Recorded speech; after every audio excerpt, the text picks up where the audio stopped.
Ya, Assalamualaikum warahmatullahi wabarakatuh. Waalaikumsalam warahmatullahi Wabarakatuh. Ya, selamat pagi, salam sejahtera untuk kita semua. Ini videonya sudah banyak yang mati ya. Ini uang kuota sepertinya sudah habis untuk beli kue. Ya. Coba saya panggil dulu, jangan-jangan yang ada hanya Zoom-nya, orangnya nggak ada ini. Monica Grevinda.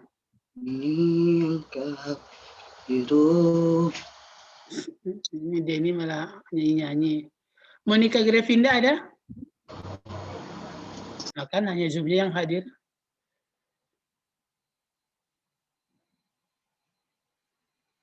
Orangnya malah nggak ada ini. Cindy Junita. Ini berarti yang nggak mengirimkan video yang Hadir, Pak. Lihat ini. Bukan Hadir, Cindy. Pak. Sini, Pak. Ini bukan Cindy Silaban maksud saya. Hadir, Pak. Kenapa belum mengirimkan videonya? Baru bangun tidur. Ini ya Sabira, David. Hadir, Pak. Hadir, Pak.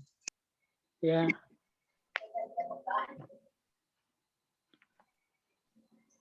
Ya, baik. Hari ini kita akan mulai. Cindy Silaban, ada Cindy Silaban? Nah, baru bangun ya. Baik, hari ini kita mulai kuliah yang ke-6 ya, pertemuan ke-6 tentang sistem gerak, ya, sistem muskuloskeletal. 1, 2, 3, 1, 2 homeostatis, 3 osmoregulasi, 4 sistem saraf, yang kelima ini sistem hormon. Nah, yang keenam hari ini adalah tentang sistem gerak atau muskuloskeletal. Ya. Mungkin minggu depan kita bahas satu lagi, yaitu mengenai yang belum, sistem apa satu lagi yang belum? Sistem apa minggu depan? Ya, hari ini pertemuan ke-6 ya, jadi hari Senin depan mungkin kalau tidak Kamis, ini pertemuan ke-7, baru kemudian kita ujian akhir semester. Ya, gerak, jadi gerak ini rumit ya. Kenapa saya katakan rumit? Anda bisa bayangkan bahwa suatu besi, jadi orang kan teknologi sekarang banyak menggunakan robot ya. Robot Anda bayangkan bagaimana sambungan rangkanya, sambungan antar tulangnya. Ada nggak kira-kira yang seluas manusia sambungannya? Kenapa robot itu jalannya patah-patah? Ada yang tahu? Pernah kan lihat robot ya? Karena nggak ada sendinya. Karena apa punya Karena nggak punya sendi. Kenapa tidak dibuat sendi seperti manusia? Jadi pas sambungan, jadi masalah dalam rangka itu sambungan ya. Jadi rangka itu kuat, namun pada sambungannya harus ada fleksibilitas. Karena kalau tidak ada fleksibilitas tidak bisa dia membengkok, tidak bisa dia digerakkan. Ya, jadi permasalahan utama pada rangka itu sambungan antar rangkanya. Ya, jadi bagaimana caranya dia bisa berbelok, ya bisa bergerak. Ya seperti tonggak listrik atau robot tadi yang dikatakan itu gampang untuk membuatnya kuat. Tapi bagaimana caranya untuk membuatnya bergerak, itu biasanya yang menjadi permasalahan paling besar. Ya. Jadi pada rangka itu yang paling penting itu bagaimana caranya pergerakan antar rangka. Kemudian bagaimana sambungan, ya yang kita kenal dengan nama sendi. Ya.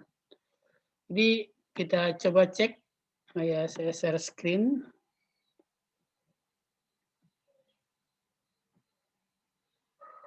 Jadi topik kita adalah fisiologi hewan, jadi yang kita bahas bukan hanya pada manusia, ya, tapi pada seluruh hewan secara umum.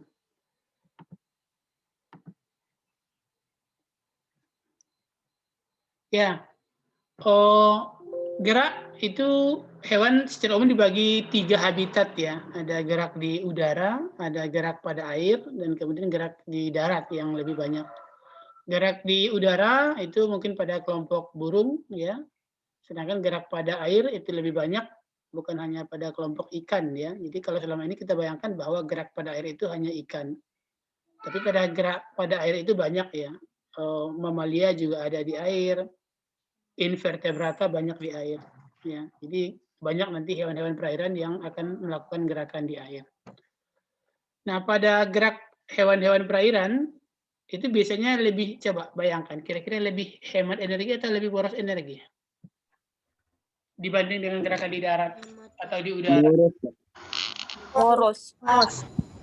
Kenapa lebih boros? Lebih boros, Pak. Karena dia itu melawan air, Melawan air. kekuatan air itu kan Dalam air terdapat tekanan Karena air. melawan kekuatan air dan gaya gesek air lebih tinggi dibanding di udara ya. Jadi kalau kita di darat kan kita berlari, kita berjalan tidak ada gaya gesek, tidak ada yang mendorong ya. Tapi kalau di air gaya gesekannya lebih besar. Kuat. Itu mungkin sisi negatifnya ya. Sisi positifnya ada nggak?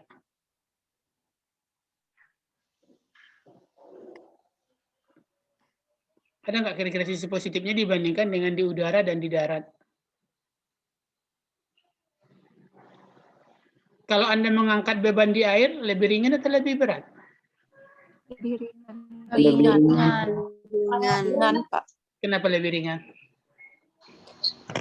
Karena ada gaya apung. Nah, karena ada gaya apung. Ya. Jadi ada positif, ada negatif. Jadi hewan itu, hewan yang di air, kalau mereka pindahnya secara datar, itu mungkin lebih boros energi. Karena gaya gesekan air yang tinggi. Tapi kalau pindahnya itu vertikal, dari atas ke bawah, mereka lebih hemat. Coba bayangkan kalau kita pindah di darat dari atas ke bawah. Harus buat tangga ya, harus pakai tali. Ya, kalau hewan-hewan yang di air, mereka tinggal memainkan daya apungnya. Apakah menambah atau mengurangi udara yang ada di dalam tubuhnya. Jadi tergantung ya gerakannya apakah dia datar atau tegak. Kalau gerakannya horizontal atau datar, kemungkinan mereka lebih boros. Tapi kalau gerakannya vertikal, kemungkinan mereka lebih hemat energi. Ya. Kemudian bagaimana cara mereka pindah secara vertikal, secara tegak itu dengan memodifikasi kandungan air atau memodifikasi gas atau lemak. Prinsip inilah yang digunakan pada kapal selam ya. Baru-baru ini kita yang kasus kapal selam Nanggala 402. Ya, jadi menggunakan modifikasi air atau gas ya. Kalau untuk mengapung, gasnya diapakan kira-kira, dibuang atau ditambah? Kalau posisinya sedang dalam kedalaman 250-300 meter, dia mau mengapung ke permukaan. Yang dia perlukan apa kira-kira, gas atau air?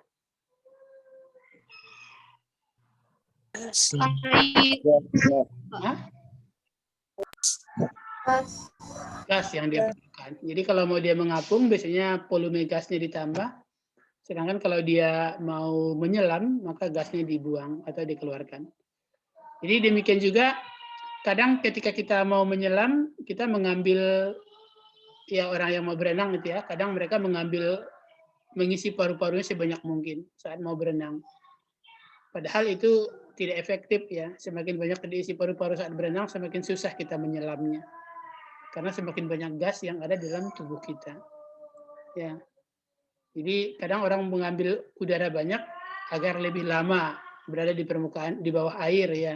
Tapi semakin banyak gas di tubuh kita, semakin susah nanti kita masuk ke kedalaman. Ya, karena semakin banyak udara yang ada dalam tubuh kita. Jadi beberapa hewan air ini mereka memodifikasi kandungan air, gas atau lemak untuk turun naik secara vertikal. Contoh paling gampang itu biasanya nanti ada namanya Nautilus ya. Ini mungkin tidak perlu dibahas panjang-panjang ya. Kapan melayang, kapan mengapung, kapan tenggelam. Ya kalau gravitasi lebih besar dari gaya apung, tenggelam atau melayang? Atau mengapung? Tenggelam. Tenggelam ya pasti ya. Jadi kalau tarikan ke bawah lebih tinggi maka dia akan tenggelam. Kalau daya apungnya yang lebih kuat dibanding gravitasi maka dia akan mengapung. Ya. Ini pada Nautilus ya. Kemampuan mengurangi atau mengubah massa jenis tubuh. Ada yang tahu apa rumus dari massa jenis? Apa rumus dari massa jenis? Pro massa per volume. Massa per volume. Jadi massa jenis akan semakin sedikit ketika rho sama dengan massa per volume. Maka massa jenis akan semakin sedikit ketika volume lebih banyak atau lebih sedikit? Volume lebih banyak, Pak. Volume lebih banyak Sedikit berapa liter, Pak? Tetapi massanya tetap ya. Jadi kalau massa jenis akan semakin tinggi kalau beratnya semakin tinggi. Kalau massanya semakin tinggi. Ya, jadi suatu benda akan mengapung ya kalau massanya ringan dengan volume yang lebar. Misalnya kita bandingkan antara papan dengan balok ya. Mana yang lebih ngapung? Papan. Karena massanya mungkin sama, tapi volume papan itu lebih besar, lebih tipis dibanding dengan balok. Nah, pada beberapa hewan ini seperti pada Nautilus, kemudian pada ikan, ya kalau mereka mau naik, mereka mengisi swim bladder-nya dengan gas. Tapi ketika mereka mau turun, ya mereka membuang swim bladder-nya dari gas sehingga diisi oleh air. Ya. Kemudian pada beberapa hiu, mereka memiliki lemak yang tinggi di liver untuk mengurangi massa jenis. Ya. Jadi lemak ini lebih ringan dibanding air laut. Ya, sehingga kalau kandungan lemaknya lebih tinggi, maka mereka akan mengapung lebih mudah. Ya. Ini tadi yang Nautilus.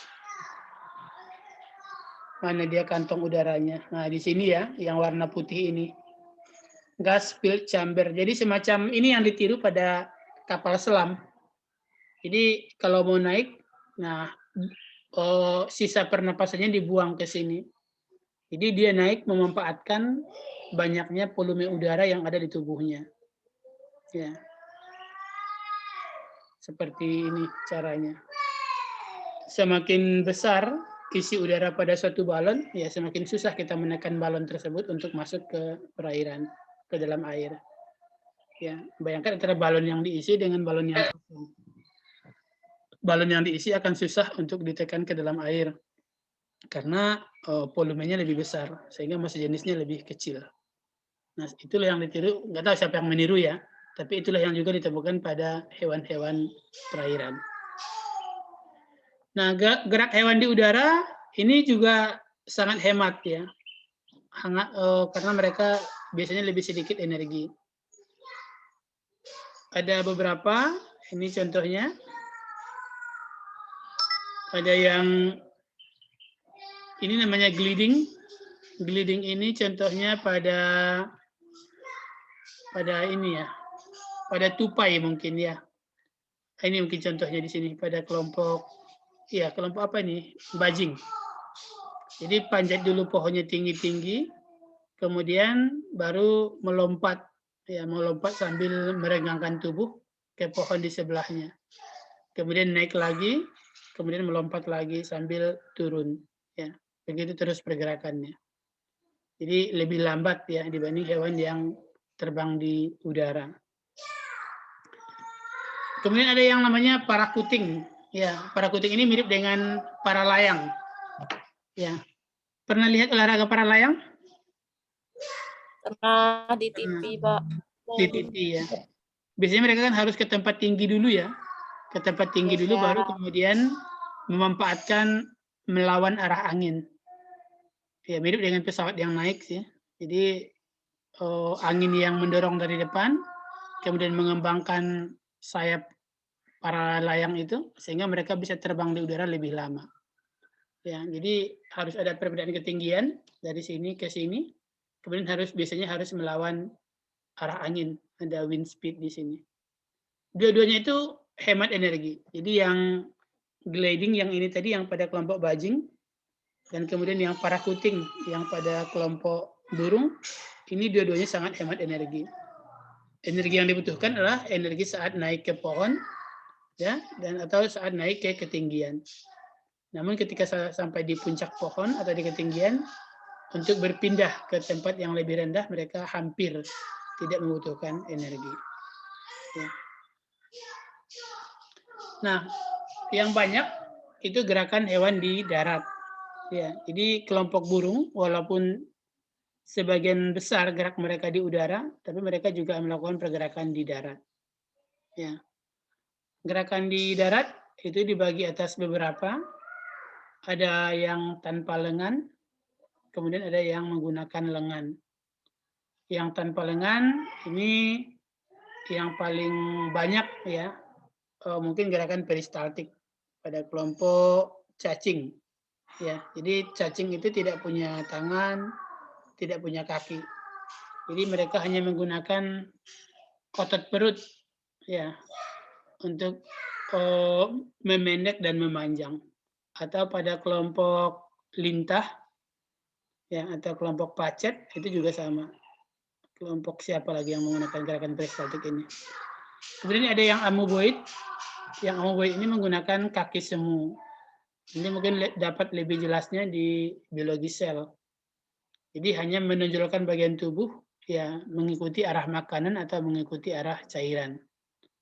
Berikutnya yang ketiga, yang tanpa lengan, itu pada kelompok bekicot.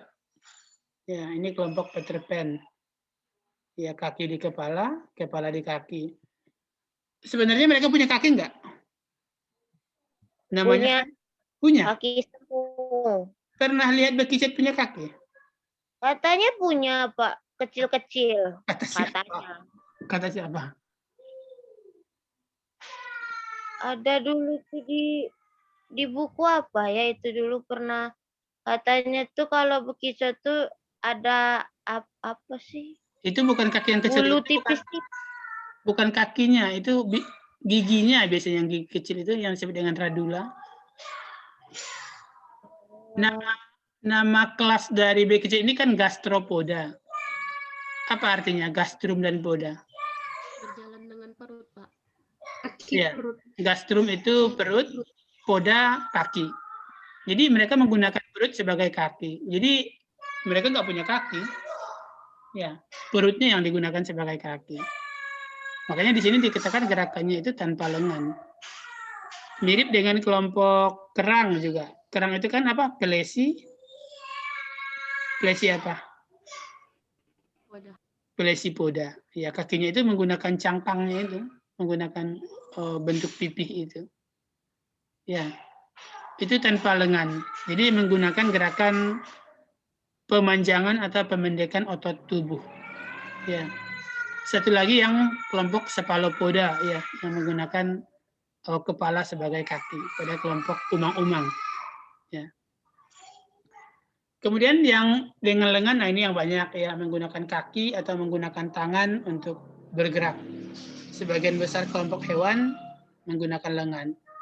Apakah terbang, apakah merangkak, berjalan, atau melompat. Nah, ini tadi yang sudah kita bahas. Mana yang lebih besar, energi bergerak di air, di udara, atau di darat? Jadi mungkin bahasa aplikasinya, manakah yang lebih efektif untuk hidup di air, di darat, atau di udara dari segi energi untuk bergerak? Di mana kira-kira?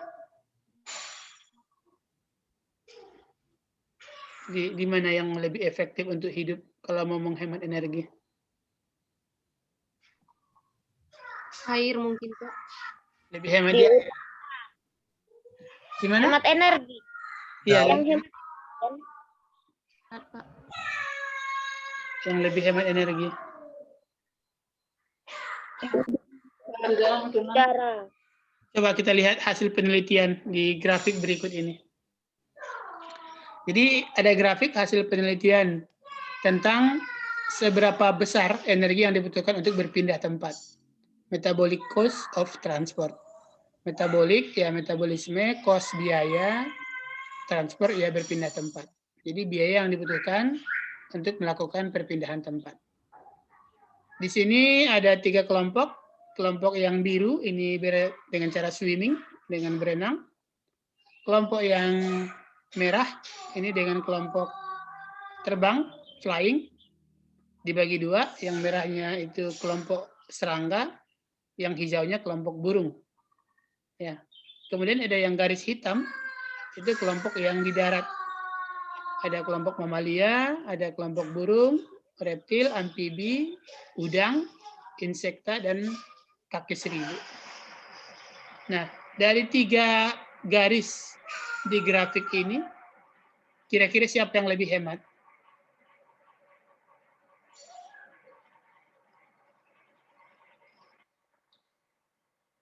Bisa nggak membacanya kira-kira? Air, Pak. Yang berenang. Yang jawab air tadi siapa? Saya. Sabira, Pak. Sabira. Kenapa jawab air?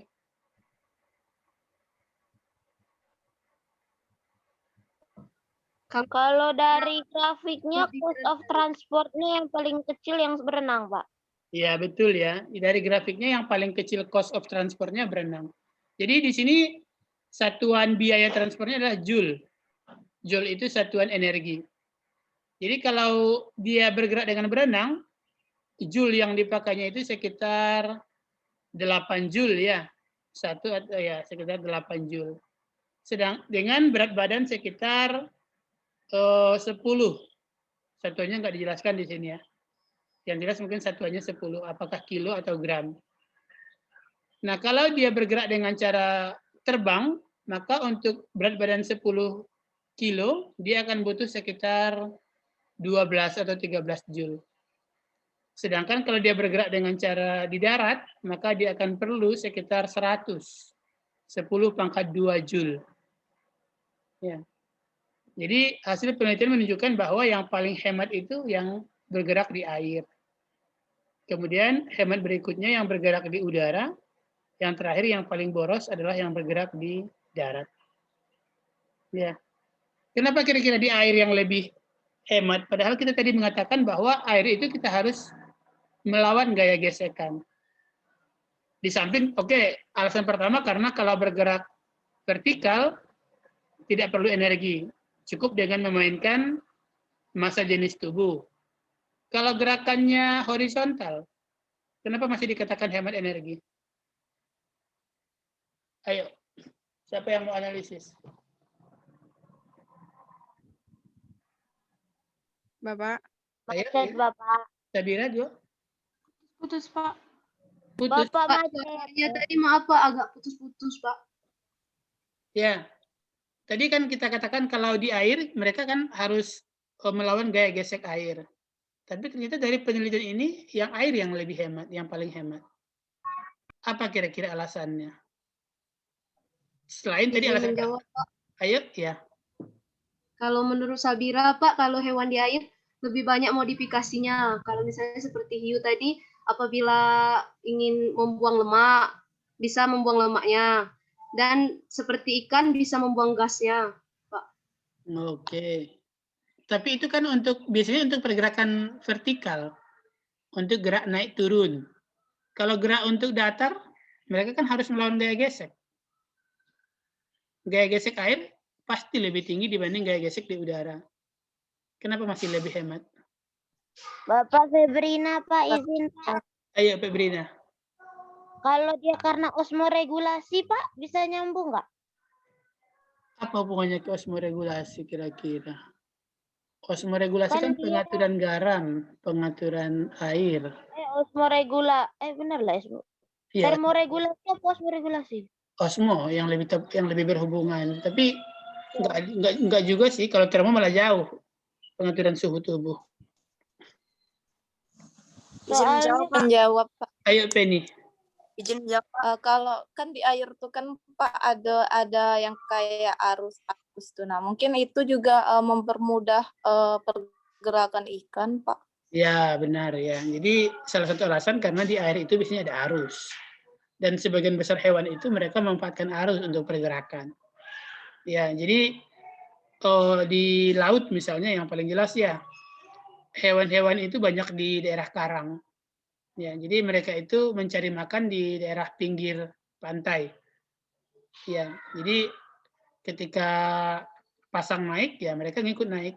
Nanti ketika pasang turun, mereka ikut turun. Ya, jadi kalau gerakan horizontalnya mereka banyak terbantu oleh arus, oleh gerakan arus. Jadi laut itu bergerak, sungai bergerak, ya danau juga walaupun tidak sebergeraknya laut ya, tetapi danau juga ada pergerakan, ada ombaknya walaupun kecil. Ya.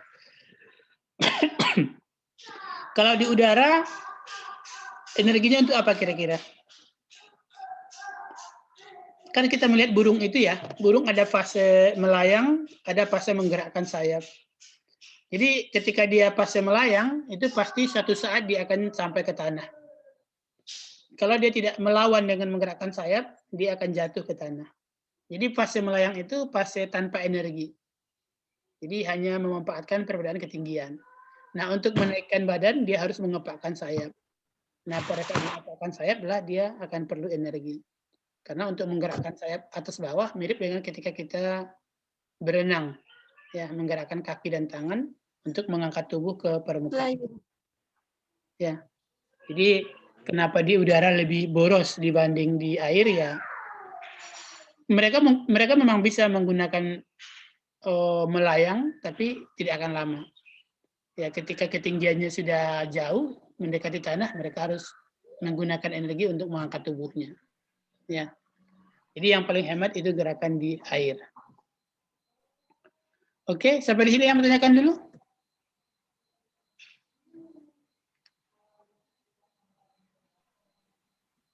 Suara saya putus-putus enggak?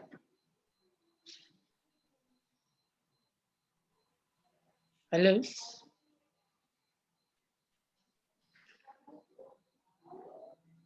Halo? Oh, putus kayaknya ini. Pak, izin bertanya, Pak. Ayo silakan. Sebentar saya pindahkan dulu itunya. Hotspotnya. Bapak hilang.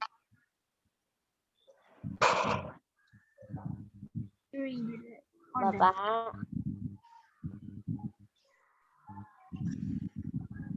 Pak. Yuhu. Paknya gangguan sinyal tadi. Halo? Ya, Pak. Ya, Pak. Ya, Pak. Sudah bisa ya, sudah jelas ya. Sudah saya pindahkan hotspotnya. Mudah-mudahan sudah lebih baik. Silakan, siapa yang mau bertanya tadi? Sabira, Pak. Nah, ayo Sabira. Pak, jadi Pak selain arus yang membantu ikan melawan saat berenang di datar itu tumbuhan laut seperti karang-karang juga ya, Pak? Enggak, hanya arus. Arus saja. Ya, arus saja. Mungkin dibantu juga dengan struktur tubuhnya yang licin. Ya, jadi mereka kan punya lendir, punya sisik, jadi struktur tubuhnya itu licin. Jadi struktur yang licin ini membantu mereka untuk bergerak lebih lancar. Sama kan kalau kita juga kan dikasih oli ya, dikasih minyak biar gaya geseknya kecil. Jadi yang pertama tadi kalau vertikal mereka menggunakan perbedaan gas, perbedaan air, perbedaan lemak. Kalau horizontal mereka menggunakan arus ya dan menggunakan struktur tubuh yang licin untuk memperkecil gaya gesek. Ya. Seperti itu. Kalau tumbuhan kayaknya tidak ada hubungannya dengan pergerakan. Cuma mereka itu banyak mencari makanan di karang ya karena gerakan air lebih bagus di daerah pinggiran. Jadi mereka lebih jauh lebih hemat energi. Ya. Akhirnya bergerak lebih mobil, lebih mobile. Ada lagi?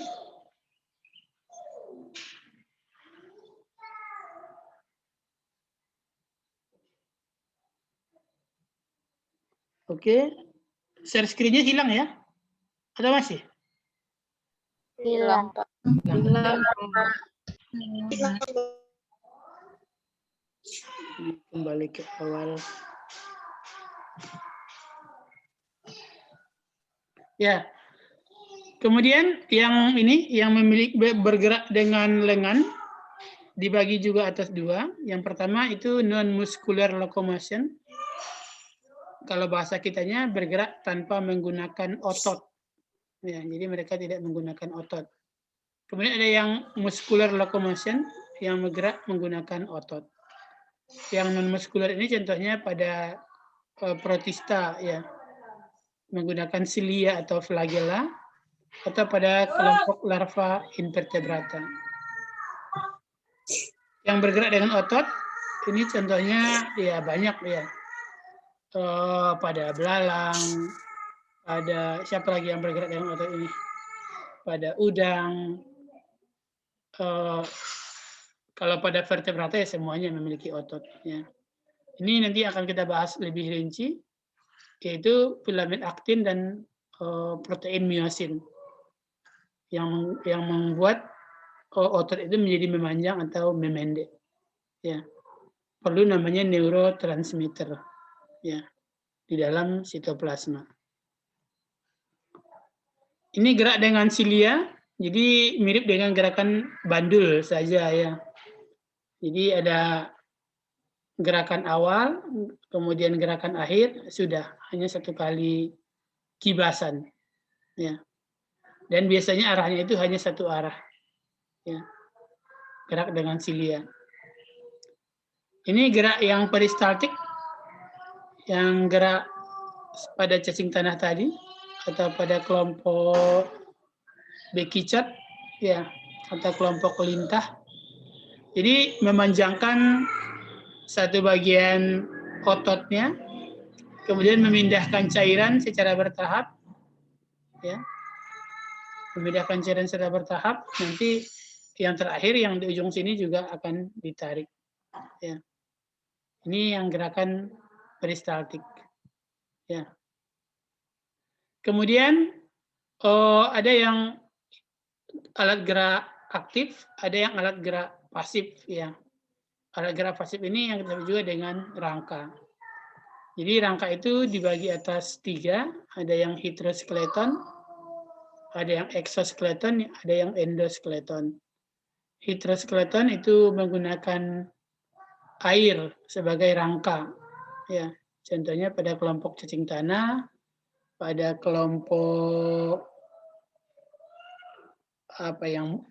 ubur-ubur, ya, yang menggunakan air sebagai rangka. Ubur-ubur mungkin yang lebih jelas, ya. Yang exoskeleton rangkanya terletak di luar. Contohnya pada kelompok belalang, ya, tulangnya di luar. Pada kelompok ada juga yang gabungan exoskeleton dan endoskeleton. Contohnya pada kelompok buaya. Ya, di luarnya berupa sisik sebagai exoskeleton, di dalamnya berupa tulang sebagai endoskeleton. Ya. Ini yang hydroskeleton. Ya. Pada kelompok hewan apa ini? Ada yang tahu? Hidra. Yang ini? Apa itu, Pak? Sama-sama hidra. Hidra dengan bentuk yang berbeda. Atau contoh yang saya sampaikan pada kelompok ubur-ubur yang jelas ya. Yang juga rangkanya disusun oleh air. Kemudian pada kelompok cacing tanah di sini. Peretima. Ya.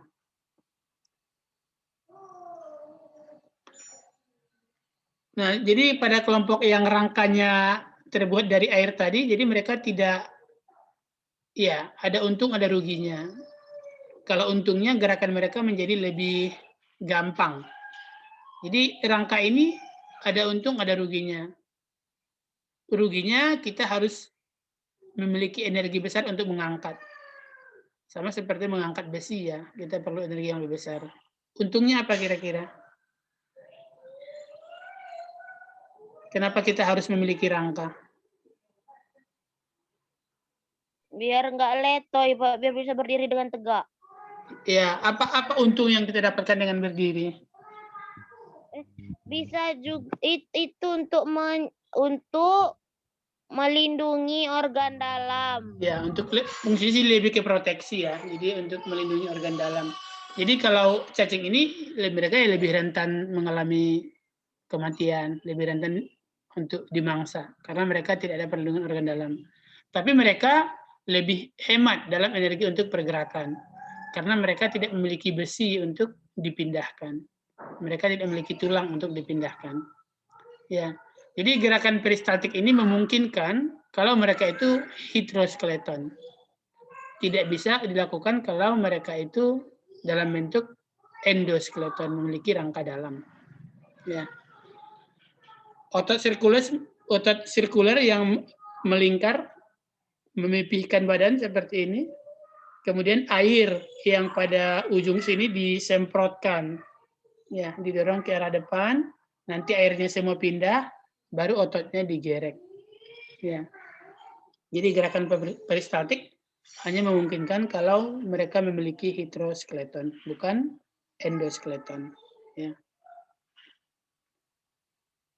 Ini pada hewan-hewan yang memiliki rangka luar, contohnya pada kepiting ataupun pada kelompok lebah di sini gambarnya ya. Mereka memiliki eksoskeleton. Biasanya pergerakan pada kelompok ini lebih kaku dibanding yang endoskeleton. Ya. Jadi gerakan kepiting, gerakan udang itu lebih kaku dibanding gerakan misalnya pada ikan atau pada katak. Ya. Yang rangkanya semuanya terletak di dalam. Ya. Ini pada katak rangkanya yang endoskeleton, rangkanya semuanya di dalam, dibungkus oleh otot dan kulit. Yang akan permasalahan nanti adalah pada struktur-struktur di sini. Ya, sendi. Kalau di sini biasanya di rangkanya tidak akan ada permasalahan. Karena kita tahu yang paling di rumah misalnya ya, yang paling rusak itu kan ya bagian engsel, yang karena dia bergerak terus sifatnya. Sedangkan bagian tembok, bagian kunsen, ya mungkin tidak akan rusak karena sifatnya tidak mengalami pergerakan. Ya, jadi struktur di sini nanti yang lebih kompleks ya. Bagaimana tulang mengikat otot, bagaimana ada cairan sehingga tidak terjadi pergesekan antar tulang. Jadi bayangkan kalau misalnya dua besi bergesek dan itu terjadi pada tulang, nah itulah yang disebut sebagai penyakit apa? Ada yang tahu? Osteoporosis itu penyakit apa? Gesekan pada sendi. Jadi pada sendi ini harusnya ada cairan. Cairan yang kita kenal dengan nama cairan sendi atau cairan sinovial. Namun biasanya seiring meningkatnya umur atau ada asam urat atau ada gangguan bakteri, cairannya menjadi kering. Ya, cairannya kering, maka bayangkanlah dua besi yang ketika bergerak mereka bersentuhan. Seperti itulah nyerinya. Ya. Ketika cairan sendinya sudah hilang. Cairan sinovial, ya. Penyakitnya kalau saya tidak salah artritis, ya, radang pada sendi. Ini ringkasannya, ya. Pada kelompok Forifera misalnya, skeletonnya itu berbentuk seperti gelatin, ya. Kemudian tidak ada otot yang sesungguhnya, pergerakannya secara sesil. Kemudian pada kelompok ubur-ubur, ya, atau jellyfish atau cnidaria, ya tidak memiliki rangka, tapi hanya memiliki hidroskeleton. Kemudian untuk ototnya, otot melingkar. Ya. Lanjut terus, ini pada kelompok cacing pipi, kemudian cacing pita, cacing gilik ya, cacing gilik, kemudian cacing tanah, moluska, arthropoda, echinodermata sampai kepada manusia. Perbandingan antara rangka, otot, dan cara pergerakannya. Nanti dibaca saja. Ya, ini tadi yang kita katakan sebagai titik paling penting untuk diperhatikan ya, bagaimana otot mengikat terhadap tulang, kemudian menggerakkan tulang, sehingga individu tersebut bisa berpindah tempat. Ya, bagaimana caranya otot bisa menarik tulang, memanjang, memendekkan tulang, ya sehingga individu tersebut bisa berpindah tempat. Ini sama pada manusia. Jadi otot ini mengikat kedua-dua tulangnya, tulang atas dan tulang bawah. Ini juga sama, yang atas mengikat kedua tulang. Ya, jadi yang bergerak itu bukan tulangnya ya, tapi ototnya. Jadi tangan kita berpindah karena ada tarikan pada otot. Ya. Tentu di sini ada gesekan antar tulang karena tidak mungkin dia diam di sini. Ya, saat ini naik hasta ini, maka di sini harus bergeser posisinya. Namun tidak akan lepas ya walaupun bergeser karena ditahan oleh tendon, oleh otot. Dan tidak akan bergesekan karena di sini ada cairan sendi.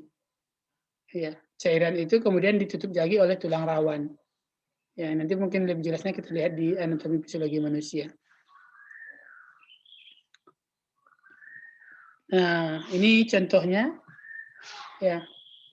Jadi yang warna putih ya, yang putih ini adalah tulang rawan. Jadi tulang rawan ini sifatnya lebih lembut. Jadi yang bergesek ya tidak akan sampai ke tulang sejati. Kemudian di sini ada otot yang memegang kedua tulangnya sehingga tidak akan pernah lepas. Pernah lepas pernah ya, tapi saat gerakan yang ekstrim ya, misalnya pada pesepak bola atau yang kecelakaan sampai tulangnya lari ya lepas, itu berarti tendonnya sudah lepas. Otot yang memegang ini sudah pindah, tidak dipegang lagi, ototnya robek. Ya. Kemudian di dalam ini ada cairan sinovial yang biru ini. Ya, sehingga gesekan antar tulang rawan ini tidak menimbulkan nyeri. Ya, tidak menimbulkan sakit. Oke, kita lihat video. Ayo. Join cavity tadi apa, Pak? Ruang join itu pertemuan. Cavity itu ruang. Jadi ruang pertemuan, ruang Iya. pertemuan. Ini isinya cairan. Jadi ruang apa? Ruang untuk bersinggungan. Join itu bisa juga diartikan sebagai sendi. Ya. Jadi join itu apa? Ruang sendi. Ya. Oh. Atau dalam bahasa Indonesia mungkin sebagai ruang sinovial biasanya. Ya, isinya cairan sinovial. Ya.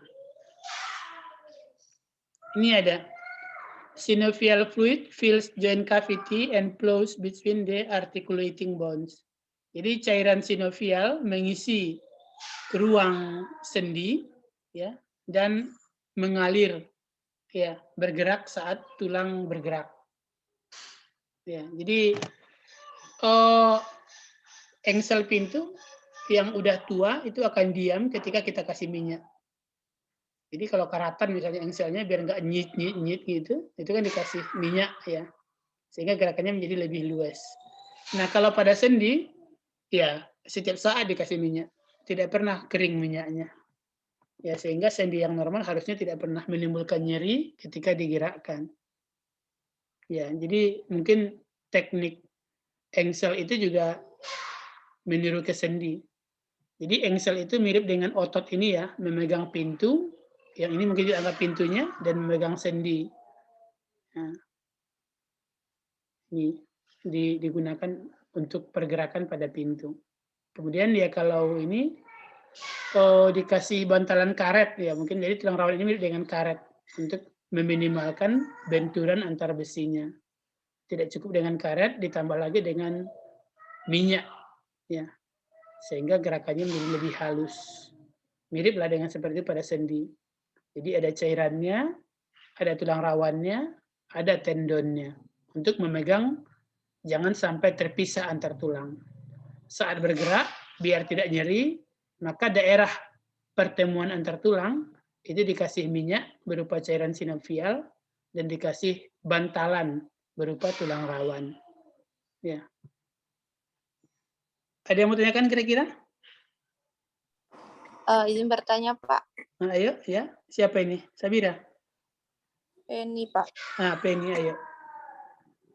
Kan kata Bapak tadi kan di sendi kita itu kan ada ruang sendi, nah berisi cairan kan Pak.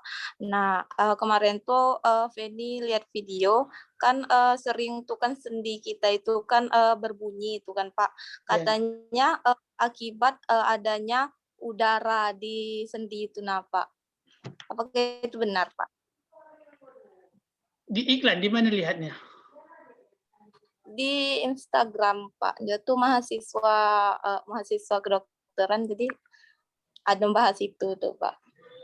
Kalau udara agak kecil kemungkinan ya. Jadi sebagian besar yang radang sendi itu sendinya airnya kurang. Airnya kurang, kemudian ada bakteri. Ada bakteri membuat cairan ini menjadi ya tidak sekental atau seencer yang diinginkan, mirip dengan nanah ya. Kemudian tulang rawannya menjadi kurang, menjadi keropos. Itu biasanya yang terjadi pada sendi.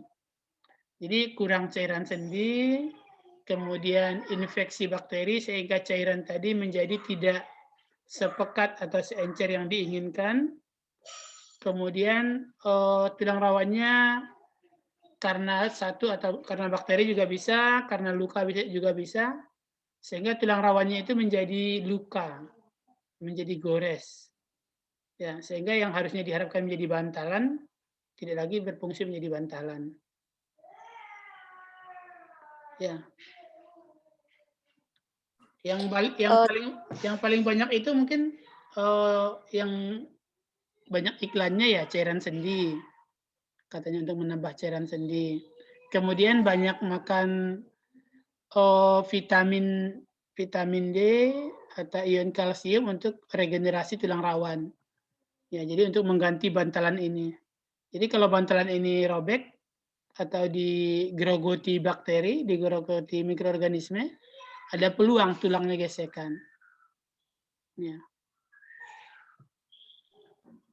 Ya Pak, terima kasih Ya. Pak. Ada lagi? Pak, izin bertanya Pak. Ayo, si David. Ya Pak, seperti yang dibilang Feni tadi juga Pak, mau nanya juga Pak. Kan di kata Bapak di persendian itu ada apanya untuk pelumasinya. Nah, kalau di bagian jari Pak itu bagaimana Pak? Kan ada juga sistem persendiannya Pak. Iya, semua sendi sama. Jadi semua sendi strukturnya sama. Ada otot yang menutup dari semua sisi. Jadi untuk menjaga tidak lepas. Kemudian di dalam otot itu mirip apa dibungkus. Ada cairannya. Kemudian antar sambungan tulang ada rawannya. Itu semua sendi begitu, dimanapun posisinya. Jadi di ujung tulang masing-masing ada rawan antara kedua tulang tersebut sehingga tidak bergesekan antar tulang. Di antara tulang rawan tersebut diisi dengan cairan sendi atau cairan sinovial. Nah, sendi tersebut dibungkus oleh bagian luarnya, dibungkus oleh otot atau tendon. Sehingga ya yang tulang rawan dan cairan tadi kan sifatnya untuk menghindari gesekan. Nah, yang tendon ini sifatnya untuk jangan sampai berpisah antar tulangnya. Jadi 3 ya, ada tendon, otot yang mengikat, ada tulang rawan sebagai bantalan, kemudian ada cairan sinovial sebagai pelumas, ya, sebagai meminimalisir gesekan antar tulang rawan. Ya, 3 itu setiap sendi pasti ada. Ada lagi? Pak izin bertanya Pak. Nah, ayo Cesalia. Kan tadi menyambung pertanyaan David tadi Pak. Kan kalau misalnya terutama di tangan gitu Pak, kalau misalnya tulangnya pegel atau gimana terus kita tek, nah itu jadi nggak pegel lagi terus di leher gitu, itu konsepnya gimana ya Pak kalau untuk otot dan rangka? Ya, itu sifatnya mungkin menggerakkan sedikit ya. Jadi, tapi saya pernah diskusi dengan seorang teknisi bukan diskusi sih, tapi kebiasaan ya. Jadi ketika saya buat seperti itu, mengapakan ibu jari tangan, dia dengar kami di lokasi yang sama, terus dia bilang, itu tidak baik untuk sistem rangka. Nah, karena dia bilang itu berpeluang untuk menggeser tendonnya, menggeser ototnya. Ya. Kalau mekanismenya, saya belum pernah baca sih apa yang terjadi dengan ya tulang belakang sering ya, tulang belakang, leher, jari tangan. Apakah sampai tapi konsepnya sambungan tulang itu diikat oleh tendon. Tendon memang lunak. Jadi kalau kita beri tekanan, tulangnya bisa gerak memang. Makanya sampai ada kecelakaan yang lepas tulang karena tendon itu lentur. Jadi ketika diberi tekanan, misalnya pada tulang belakang, pada ibu jari, ada peluang tulangnya memang bergerak dan membuat terasa lebih nyaman ya. Nah, saya kurang tahu apa, tapi ya teknisi yang senior di sana itu di Inggris itu mengatakan itu tidak baik untuk sistem rangka. Karena lama-kelamaan katanya nanti akan tidak bagus sambungannya, akan geser. Ya. Konsepnya ototnya memang bergerak karena ada tekanan. Ketika ototnya bergerak, maka tulangnya akan bergerak. Dan biasanya tubuh kita itu mereparasi sendiri. Jadi kalau diberi tekanan dari luar, mereka akan meluruskan sendiri biasanya. Jadi kalau semakin banyak tekanan, malah mungkin tidak bagus. Ya, semakin banyak pekerjaan dari sistem tubuh untuk memperbaikinya. Kenapa terasa lebih nyaman? Nggak tahu ya kenapa terasa lebih nyaman. Tapi setiap gerakan psikomotor akan membuat tubuh lebih nyaman. Jadi kalau Anda mengantuk berdiri, itu tubuhnya akan lebih nyaman. Karena setiap gerakan itu membuat aliran darah menjadi lebih banyak. Ketika aliran darah lebih banyak, maka oksigen akan lebih banyak. Oksigen lebih banyak, maka tubuh akan terasa lebih nyaman. Ya. Apakah gerakan itu hanya memperbanyak aliran darah ke lokasi tersebut? Saya nggak tahu. Jadi ketika kita membengkokkan pinggang, gerakan di pinggang membuat aliran darah ke pinggang lebih banyak. Aliran darah ke pinggang lebih banyak, oksigennya lebih banyak. Sehingga sel-sel di sana terasa lebih nyaman. Tapi mungkin bisa berbahaya bagi rangka. Ya, karena rangkanya bergeser dari tempat yang ditentukan oleh tubuh. Ya. Mungkin seperti itu. Nanti saya baca lagi dulu. Terima kasih, Pak. Iya. Membacanya kalau bisa dari ini ya, dari jurnal atau dari situs-situs yang terpercaya. Jangan dari situs seleb. Situs seleb itu kadang atau dari apa ya, Instagram seleb itu mereka kadang tidak ada teori ilmiahnya, hanya mengikut apa yang disampaikan oleh tulisan populer. Ya. Ada lagi kira-kira? 10.56. Saya putar satu ini video tentang bagaimana sistem pergerakan pada otot. Ya, mudah-mudahan paham nanti bagaimana caranya otot itu memendek dan memanjang. Siapa yang berperan, apa yang harus kita lakukan agar gerakan otot kita tetap bagus. Ya. Mana dia video? Share screen. Kelihatan videonya ya? Belum, Pak. Kelihatan? Kelihatan, Pak. Iya, Pak, kelihatan. Setiap hari kita menggunakan otot untuk melakukan aktivitas. Wanita pada gambar ini menggunakan otot pada tangannya untuk menulis. Sebagaimana kita ketahui, otot jantung dan otot polos merupakan otot involunter karena gerakannya tidak memenuhi perintah yang kita kehendaki, sedangkan otot rangka merupakan otot volunter. Otot rangka terdiri dari kumpulan serat otot yang berbentuk silindris panjang dan mengandung beberapa nukleus.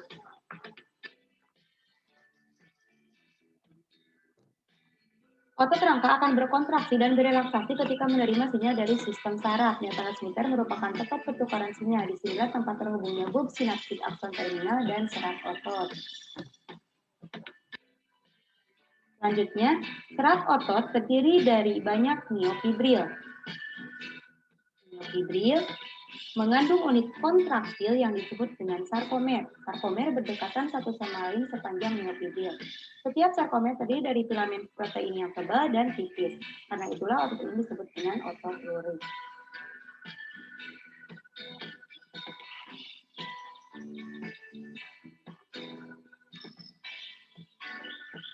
Protein yang tebal tersusun dari protein miosin dan bagian tengah yang membagi darah ini disebut dengan garis M. Filamen yang tipis tersusun dari protein aktin. Garis potongnya disebut dengan garis Z.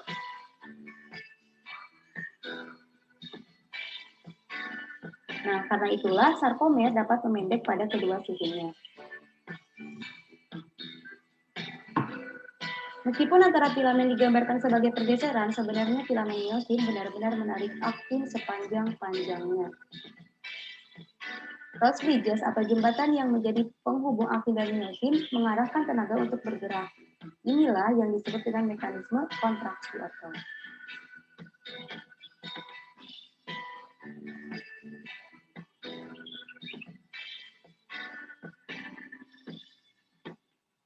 Kontraksi otot dimulai ketika ATP yang menempel di miosin dihidrolisis menjadi ADP dan fosfat. Hal ini menyebabkan kepala miosin bisa menempel pada aktin dan membentuk jembatan aktin miosin. Ini adalah proses ketika miosin menempel pada aktin.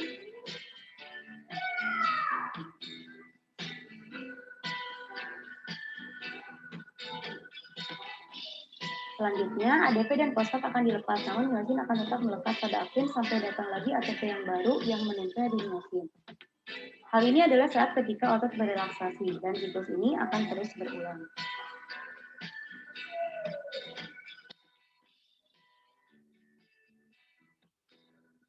Kontraksi otot dikontrol oleh ion kalsium. Filamen aktin akan berasosiasi dengan protein tambahan, yaitu troponin dan tropomiosin. Ketika otot berelaksasi, tropomiosin akan memblok jembatan aktin miosin. Ketika kadar ion kalsium cukup tinggi dan terdapat ATP, maka ion kalsium akan berdekatan dengan troponin. Sehingga akan menyebabkan daerah aktif tropomiosin yang semula tertutup oleh troponin. Hal tersebut membuat kepala miosin mampu berikatan dengan aktin dan membentuk jembatan aktin miosin dan memungkinkan miosin untuk menarik aktin. Ion kalsium terdapat pada sarkoplasmik retikulum dan akan dikeluarkan ketika mendapatkan sinyal dari sistem saraf. Berikut adalah penjelasannya. Neurotransmitter dilepaskan dari neuron dan mengikat reseptor yang mendepolarisasi selaput serat otot. Impuls akan bergerak ke tubulus T dan membuka retikulum endoplasmik. Ion-ion Ca akan mengalir ke miofibril dan memicu terjadinya kontraksi. Hal inilah yang menyebabkan terjadinya pemendekan otot.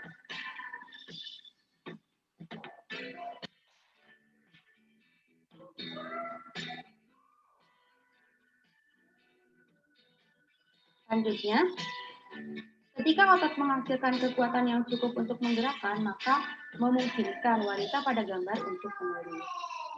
Sekian, terima kasih. Nah, seperti itu kira-kira mekanisme gerakan pada semua otot, tidak hanya pada manusia, ya, tapi juga pada otot vertebrata, pada otot belalang, pada otot bekicot, ya, semua organisme yang bergerak menggunakan otot lurik. Ada berapa komponen penting di situ? Ada berapa komponen penting?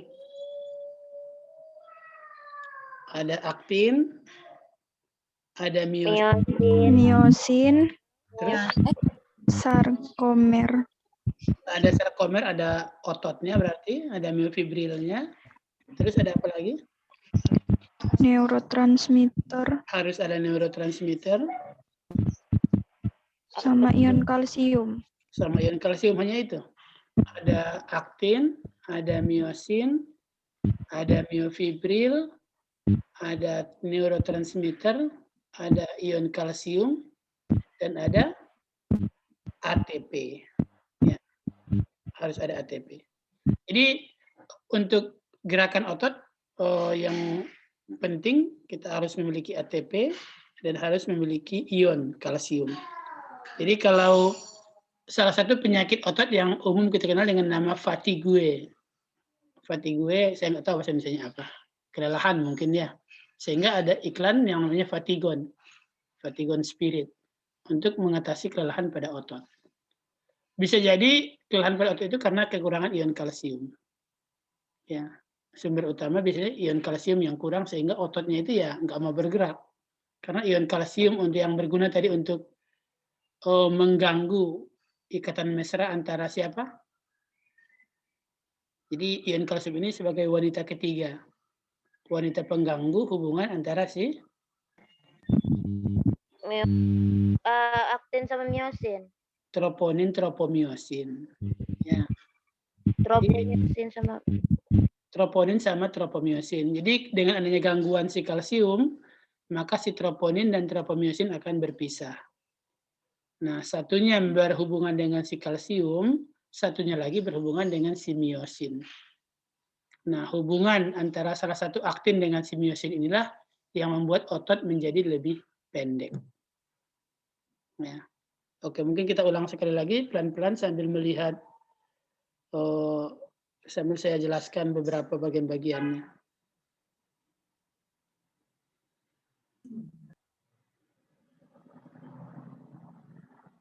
You use muscles every day to do activities.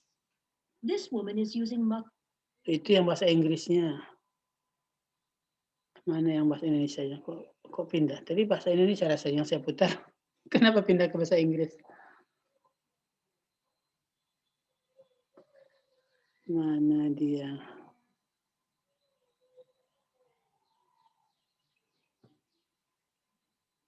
Lah kok nggak ketemu lagi? Sebentar ya. Di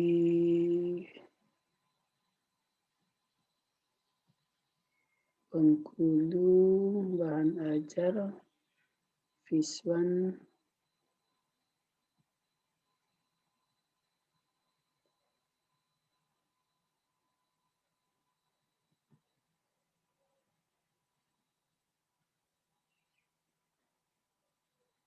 Kembali lagi kali ini.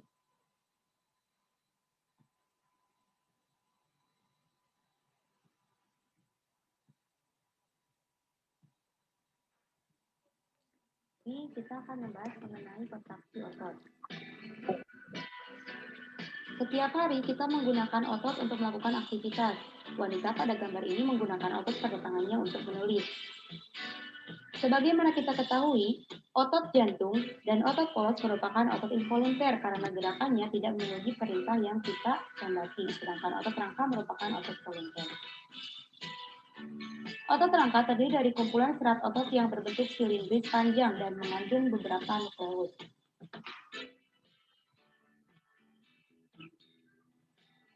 Otot rangka akan berkontraksi dan berelaksasi ketika menerima sinyal dari sistem saraf.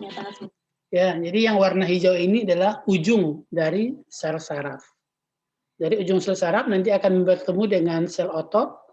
Nah, ujung dari sel saraf ini akan nanti di sini melepaskan neurotransmitter. Jadi dari sini, dari ujung ini melepaskan asetilkolin atau neurotransmitter yang lain, nanti ditangkap oleh sitoplasma dari sel otot. Nah, adanya rangsangan dari saraf nanti membuat kalsium yang berada di sitoplasma, ya nanti akan menginisiasi perceraian dari filamen aktin. Nanti kita lihat di bagian ujung, ya. Ini merupakan tempat pertukaran sinyal, disinilah tempat terhubungnya bulb sinaptik akson terminal dan serat otot. Selanjutnya, saraf otot terdiri dari banyak miofibril. Miofibril. Jadi ototnya banyak ya miofibril. Nah, karena semuanya itu seragam, sama, kita ambil salah satu saja untuk dibahas. Tapi ya kumpulannya itu mungkin sampai ratusan atau ribuan. Sehingga memberi kita ya otot yang mungkin ada berapa? 5 cm diameternya, ada mungkin yang 10 cm diameternya. Tapi semuanya itu adalah kumpulan seperti tali kapal, ya. Jadi beberapa tali kecil menjadi tali besar, beberapa tali besar kemudian dibalut lagi, ya, sehingga menjadi kekuatan yang kompak. Mengandung unit kontraktil yang disebut dengan sarkomer. Jadi sarkomer itu terdiri dari 2 filamen aktin, ya, dan satu panjang dari filamen miosin. Ya, dibatasi oleh zona, ini zona apa tadi? Z apa M? Zona Z, ya.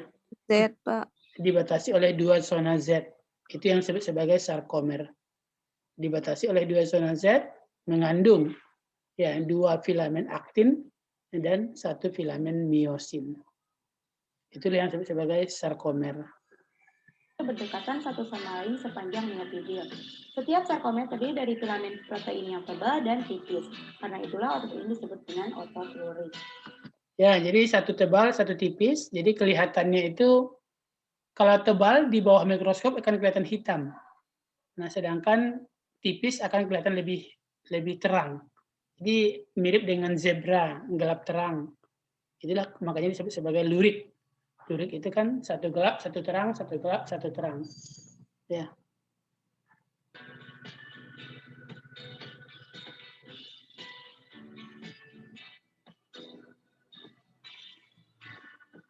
Protein yang tebal tersusun dari protein miosin dan bagian tengah yang membagi darah ini disebut dengan garis M. Filamen yang tipis tersusun dari protein aktin. Garis potongnya disebut dengan garis Z.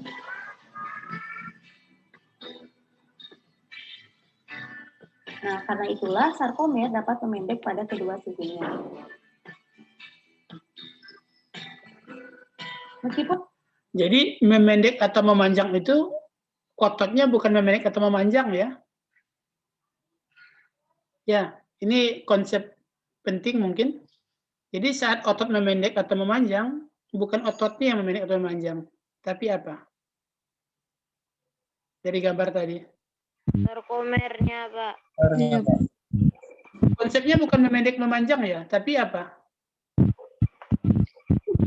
Jaraknya, Pak. Dekat jauh. Pendekatan, Pak. Jadi ada posisi mereka overlap, ada posisi mereka tidak overlap. Ya, jadi sifatnya kalau saya dari ukurannya ini mereka nggak ada mengalami pemendekan pemanjangan. Ukuran aktin sama, ukuran miosin sama.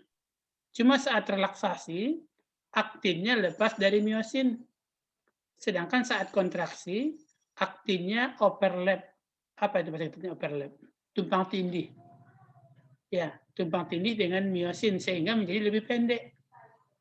Ya, jadi bukan ototnya menjadi lebih panjang atau bukan aktin atau miosinnya menjadi lebih panjang atau lebih pendek, tetapi saat relaksasi, posisi aktin berpisah dengan miosin.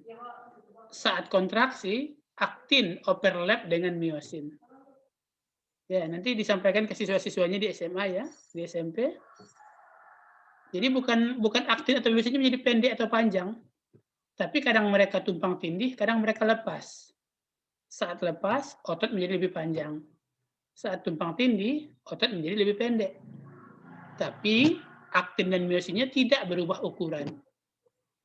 Paham maksud saya? Paham, Pak. Ya. Paham, Pak. Aktin dan miosinnya tidak berubah ukuran. Ya, yang berubah ukuran adalah sarkomernya. Jadi saat aktin miosin tidak tumpang tindih, sarkomer menjadi panjang. Saat aktin dan miosin tumpang tindih, sarkomer menjadi pendek. Ya, jangan salah nanti dikatakan aktinnya memendek atau aktinnya memanjang. Ya.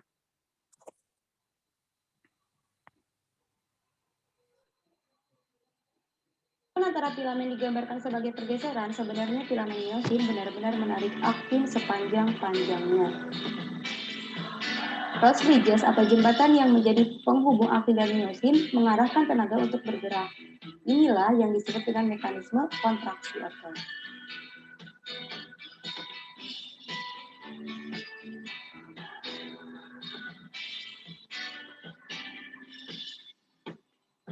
Kontraksi otot dimulai ketika ATP yang menempel di miosin dihidrolisis menjadi ADP dan fosfat.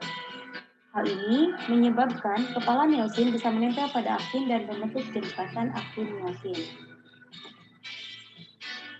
Ini adalah proses ketika miosin menempel pada aktin.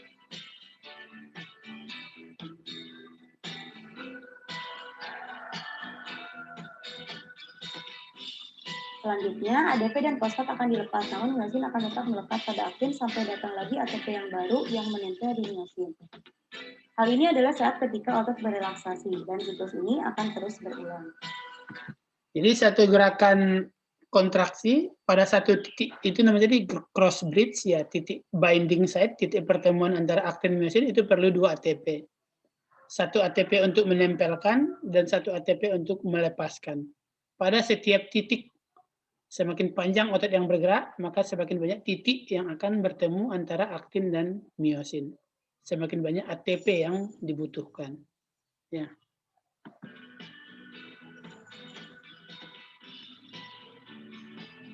Jadi pada gambar ini dilihatkan hanya satu miosin yang mengikat aktin. Tapi pada realnya yang banyak ini mereka sama-sama menarik.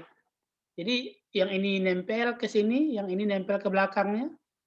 Ya, jadi bukan hanya satu miosin yang nempel, tapi bersama-sama mereka menempel, menarik aktin.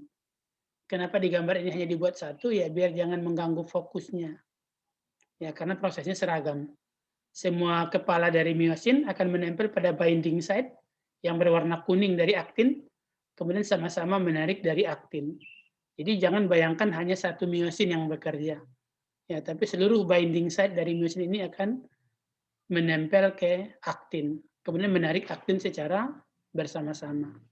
Jadi jangan bayangkan 2 ATP, ya, tapi 2 ATP pada setiap titik pertemuan. Nah, berapa jumlah titik pertemuannya tergantung otot mana yang berkontraksi atau berelaksasi. Kontraksi otot dikontrol oleh ion kalsium. Filamen aktin akan berasosiasi dengan protein tambahan, yaitu troponin dan tropomiosin. Ketika Ya, jadi ini yang tadi katakan sebagai orang ketiga, ya, ion kalsium. Jadi tanpa ada orang ketiga, troponin dan tropomiosin ini mesra. Mereka tidak membuka diri untuk berhubungan dengan miosin. Ya, tidak membuka diri untuk berhubungan dengan orang lain. Tapi adanya gangguan dari kalsium, kita lihat. otot berelaksasi, tropomiosin akan memblok jembatan aktin miosin. Ketika kadar ion kalsium cukup tinggi dan terdapat ATP, maka ion kalsium akan berikatan dengan troponin. Sehingga akan ya, ion kalsium akan mengikat troponin, ya. Sebenarnya tanpa ada ion kalsium, troponin dan tropomiosin ini tidak membuka diri untuk siapapun. Ya, jadi mereka itu tadi dikatakan bahwa tropomiosin akan menutup binding site dari troponin. Binding site kan yang berwarna kuning ini. Ini sebenarnya ditutup oleh garis yang berwarna ungu. Jadi tidak ada peluang bagi miosin untuk masuk. Tapi karena adanya kalsium, ya, maka dia mengganggu hubungan antara troponin dan tropomiosin. Jadi dia mengikat ke troponin, akibatnya si tropomiosin menjadi jomblo. Ya, yang binding site ini menjadi jomblo dan akhirnya membuka diri terhadap si miosin. Ya. Menyebabkan daerah aktif tropomiosin yang semula tertutup oleh troponin. Hal tersebut membuat kepala miosin mampu berikatan dengan aktin dan membentuk jembatan aktin miosin dan memungkinkan miosin untuk menarik aktin. Ion kalsium terdapat pada sarkoplasmik retikulum dan akan dikeluarkan ketika mendapatkan sinyal dari sistem saraf. Berikut adalah penjelasannya. Neurotransmitter dilepaskan dari neuron dan mengikat reseptor yang mendepolarisasi selaput serat otot. Impuls akan bergerak ke tubuh spek dan membuka retikulum endoplasmik. Ion-ion Ca akan mengalir ke miofibril dan memicu terjadinya kontraksi. Jadi ion Ca-nya dikeluarkan dari RE, dari retikoplasmik retikulum endoplasma untuk bergerak ke miofibril. Apa gunanya tadi? Untuk mengganggu hubungan antara troponin dan tropomiosin. Kapan kalsium dikeluarkan? Ketika ada sinyal dari neurotransmitter. Tanpa adanya sinyal dari neurotransmitter, ion kalsium tidak akan dikeluarkan. Tanpa adanya ion kalsium, hubungan antara tropomiosin dan troponin tidak akan pernah terganggu. Kalau hubungan mereka tidak pernah terganggu, maka miosin tidak bisa menempelkan diri pada tropomiosin. harus ada dulu ion kalsium, berikatan dengan troponin, mengakibatkan tropomiosin menjadi jomblo, ya. Kejombloan tropomiosin nanti diikat oleh miosin, ikatan mereka lah yang nanti akan menggerakkan aktin, sehingga sarkomer menjadi lebih pendek. Namun penempelan tersebut juga harus menggunakan bahan bakar berupa ATP. Ya. Hal inilah yang menyebabkan terjadinya pemendekan otot.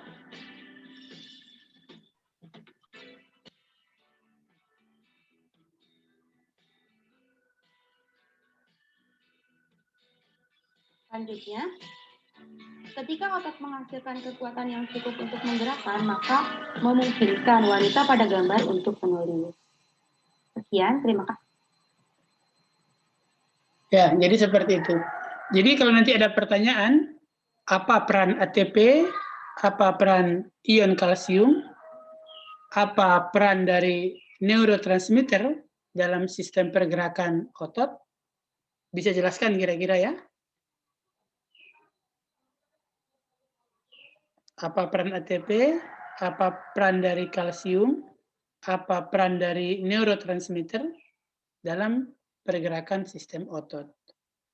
Jadi kalau yang sering mengalami penyakit lesu, lemah, ya bisa jadi neurotransmitternya, bisa jadi ion kalsiumnya, bisa jadi ATP-nya.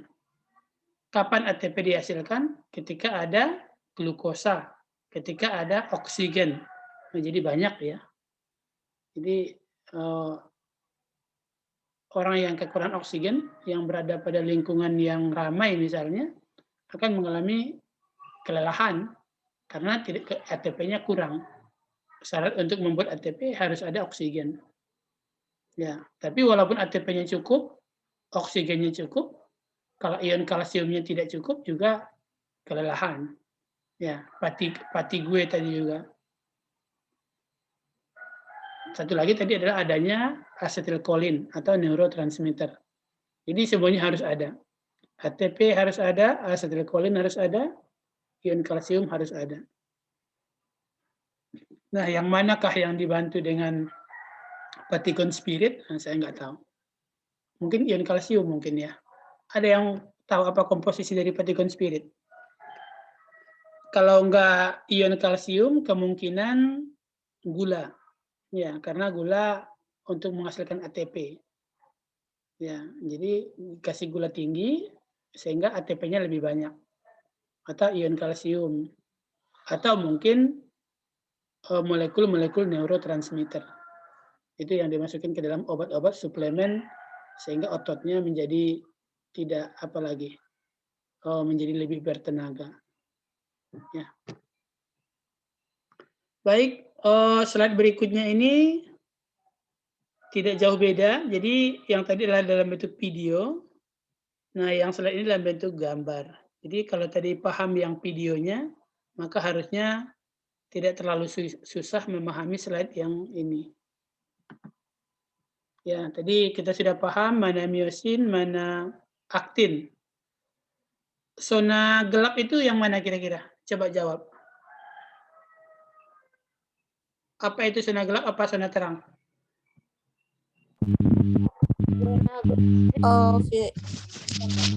Coba Aida. Kalau zona gelap itu yang apa tuh yang di bawah tripsin sama miosinnya, yang di bawah aktin miosinnya itu yang tebal Pak. Kalau misalnya yang terang itu yang tipis. Kan ada yang bagian gelap sama bagian terang. Kalau yang gelap itu yang tebal, yang terang itu yang tipis. Masih kurang pas. Mana kira-kira yang gelap, mana yang terang? Yang terang itu yang aktin saja. Ya. Yang gelap itu ketika posisi aktin overlap dengan miosin. Dia menjadi gelap di situ. Jadi kalau aktin saja tanpa miosin dia terang. Nah, ketika aktin sudah overlap dengan miosin, dia menjadi gelap. Ya. Kita lihat di gambar ini lebih jelasnya. Ini ya. Yang daerah ini terang. Kelihatan kursor saya ya? Kelihatan Pak. Nah, ini aktin, ini garis Z, ini aktin. Ya, ini daerah saat aktin overlap dengan miosin. Ini daerah saat aktin overlap dengan miosin.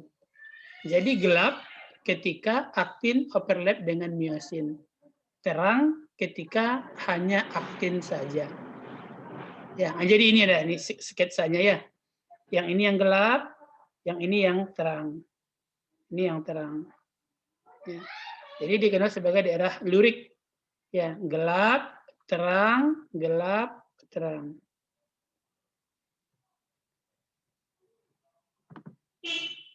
Ini tadi gambar dari tangan si wanita tersebut. Satu ini yang disebut sebagai satu sarkomer.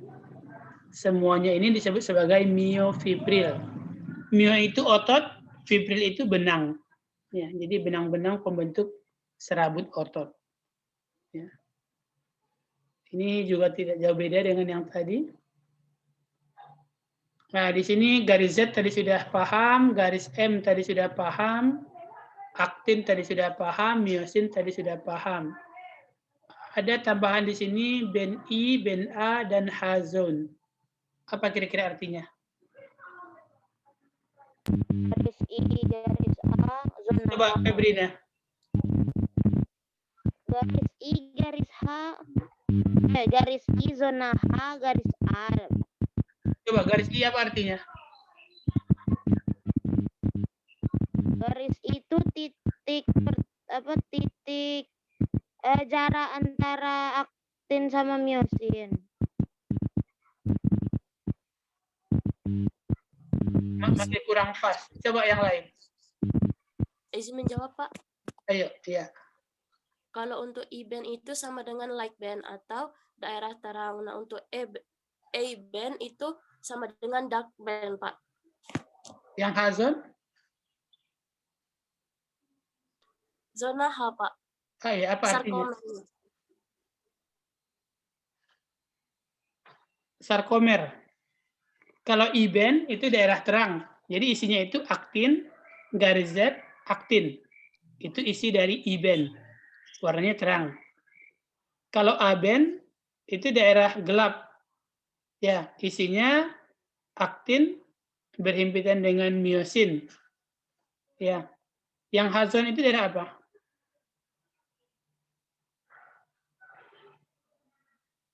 Yang mana ini kira-kira daerah H-zone? Ayo. Dari gambar ini kan jelas ini. Yang H-zone ini coba lihat tarik ke bawah. Yang daerah mana dia? Toet. Toet. Daerah apa itu? Miosin. Daerah miosin saja. Ya. Jadi daerah aktin saja itu I-band. Daerah miosin saja H-zone. Daerah yang overlap antara aktin dan miosin itu yang disebut sebagai A-band. Ya, paham kira-kira? Paham, Pak. I-band aktin saja, H-zone miosin saja. Ya, yang A-band daerah yang overlap antara aktin dan miosin. Jadi ini di SMA sering bingung siswa-siswanya ya. Mudah-mudahan dengan gambar seperti ini bisa lebih jelas.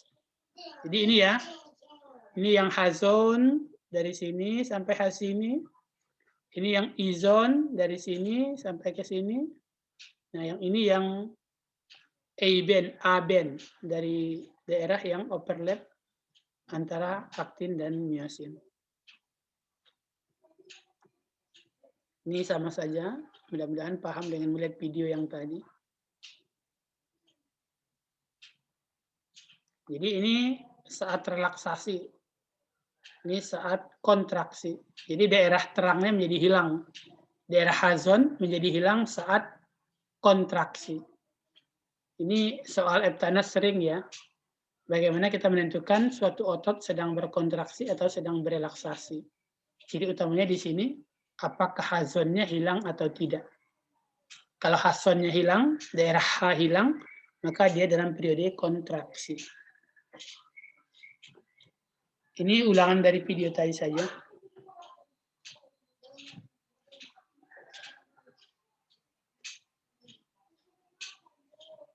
Ini ada jenis-jenis otot ya yang bisa bergerak cepat, ada yang bisa bergerak lambat. Tergantung kepada mioglobinnya sebanyak apa. Ya, tergantung kepada mitokondrianya, tergantung kepada kapiler darahnya. Otot kaki misalnya ya mampu bergerak cepat, tapi tidak tahan lama. Ya. Jadi ada beberapa jenis otot. Kemudian miosin ini nanti kita bahas di biologi sel. Jadi kalau aktin, dia itu adalah mikrofilamen. Mikrofilamen itu bagian dari apa? Ada tahu nggak? Aktin itu mikrofilamen. Mikrofilamen itu kalau biologi sel, bagian dari apa dia? Ada RE, ada mitokondria, ada plastida, ada badan Golgi. Nah, mikrofilamen itu setiap sel pasti punya, terutama pada sel hewan.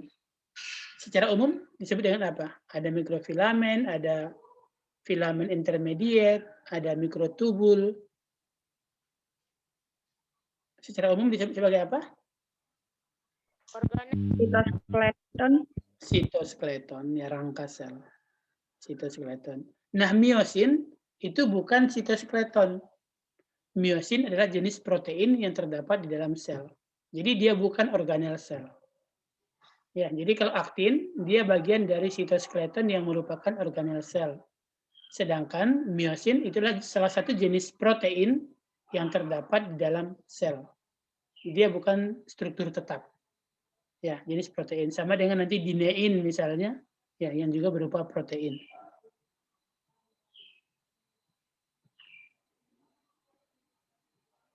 Nanti di biologi sel kita bahas lebih jelas. Jadi ada miosin, ada kinesin, ada dinein. Beda ya, kalau miosin itu untuk otot, kalau kinesin untuk menarik mikrotubul saat pembelahan sel. Sedangkan dinein ini untuk pergerakan silia atau flagella. Bedanya mereka bukan organel sel. Jadi tidak akan ditemukan pada seluruh sel. Beda dengan sitoskeleton yang merupakan organel sel. Jadi mau sel otot, mau sel sperma, mau sel darah, itu memiliki sitoskeleton. Tapi miosin, kinesin, dan dinein tidak akan ditemukan pada semua jenis sel. Tergantung ya apakah sel tersebut butuh atau tidak. Contohnya dinein ya ditemukan nanti di silia atau di flagella. Miosin ditemukan di sel otot. Ya, kinesin mungkin akan ditemukan pada seluruh sel karena berguna untuk pembelahan sel. Ini gambar dari miosin dalam mikroskop ya, elektron. Itu saja materi kita hari ini mengenai fisiologi sistem gerak. Jadi kalau pada rangka hampir tidak ada fisiologinya karena rangka ngikut dia. Konsep utama dalam fisiologi gerak ini adalah bagaimana kita paham fisiologi kontraksi dari otot. Bagaimana caranya otot memendek dan memanjang. Ya, konsepnya gambar video tadi. Itu konsep dari fisiologi sistem gerak. Walaupun tidak semuanya seperti itu, karena ada beberapa hewan yang bergerak tidak menggunakan otot. Ya. Tapi sebagian besar hewan bergerak menggunakan otot. Apapun hewannya, ya gerakan ototnya sama seperti yang tadi. Menggunakan mekanisme kontraksi dan relaksasi. Ada yang mau tanyakan sampai di sini? Sudah 11.31. Bapak. Ayo, Sabrina. Tadi untuk memendekkan sarkomer fungsinya. Kalau ion kalsium untuk mengganggu dan memisahkan troponin dan tropomiosin. Kalau neurotransmitter, Bapak? Neurotransmitter untuk menginisiasi pengeluaran ion kalsium. Jadi kalau tidak ada neurotransmitter, ion kalsium tidak akan dikeluarkan dari retikulum endoplasma. Kalau ion kalsium tidak dikeluarkan, hubungan antara troponin dan tropomiosin tidak akan terganggu. Kalau troponin dan tropomiosin tidak terganggu, maka miosin tidak bisa menempel pada aktin. Jadi berantai ya. Konsep awalnya harus ada dulu asetilkolin. Asetilkolin menyentuh sel otot, mengakibatkan retikulum endoplasma mengeluarkan kalsium. Kalsium dikeluarkan mengganggu hubungan antara troponin tropomiosin. Hubungan troponin tropomiosin terganggu, maka miosin bisa mengikat aktin. Miosin bisa mengikat aktin, maka aktin bisa overlap dengan miosin, otot menjadi memendek. Ya, seperti itu ringkasannya. Ada lagi yang mau tanyakan?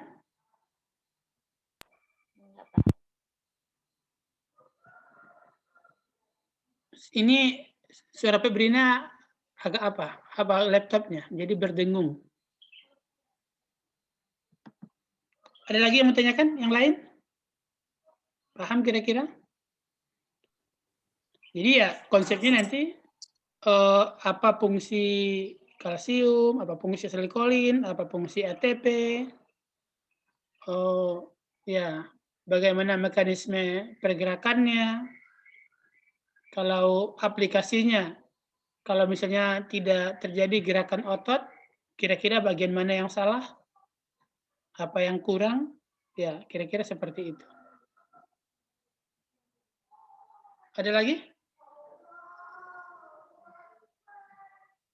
Satu kali pertemuan lagi mungkin ya kalau tidak Kamis, mudah-mudahan Senin depan. Baik, kalau tidak ada pertanyaan, sampai di sini nanti saya upload ke YouTube ya. Yang kemarin belum saya upload karena saya belum ke kampus. Uploadnya nanti di kampus. Mudah-mudahan besok saya upload dua-duanya, pertemuan kemarin dan pertemuan hari ini. Itu saja, terima kasih. Selamat pagi. Assalamualaikum warahmatullahi wabarakatuh. Waalaikumsalam warahmatullahi wabarakatuh. Terima kasih Pak. Saya tutup ya. Ya Pak.